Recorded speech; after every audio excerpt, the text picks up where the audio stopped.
ইনকিলাব মঞ্চের মুখপাত্র শরীফ ওসমান হাদির অবস্থা আশঙ্কাজনক হওয়ায় সামাজিক যোগাযোগ মাধ্যমে ব্রেন ডেথ নিয়ে নানা আলোচনা চলছে।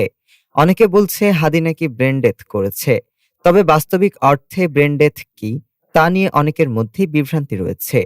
চিকিৎসা বিজ্ঞানে ব্রেন ডেথ বলতে বোঝায় মস্তিষ্ক ও ব্রেনস্টেমের সব কার্যক্রম স্থায়ীভাবে বন্ধ হয়ে যাওয়া।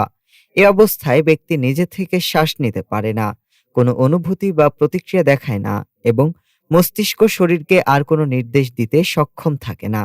যন্ত্রের সহায়তায় সাময়িকভাবে শ্বাস প্রশ্বাস ও হৃদস্পন্দন চালু রাখা গেলেও চিকিৎসাগত ও আইনগতভাবে ওই ব্যক্তিকে মৃত ধরা হয়। স্ট্রোক, মারাত্মক মাথায় আঘাত, অক্সিজেনের অভাব, বড় ধরনের ব্রেন সার্জারি বা সংক্রমণের কারণে ব্রেন ডেথ হতে পারে। এটি কোমার সঙ্গে এক নয়।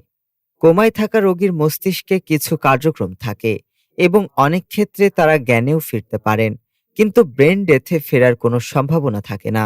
ব্রেন ডেথ ঘোষণা করেন বিশেষজ্ঞ নিউরোলজিস্টরা। একাধিক ধাপে প্রতিক্রিয়া, রিফ্লেক্স ও নিজে শ্বাস নেওয়ার সক্ষমতা পরীক্ষা করে নিশ্চিত হওয়ার পরই এটি ঘোষণা করা হয়।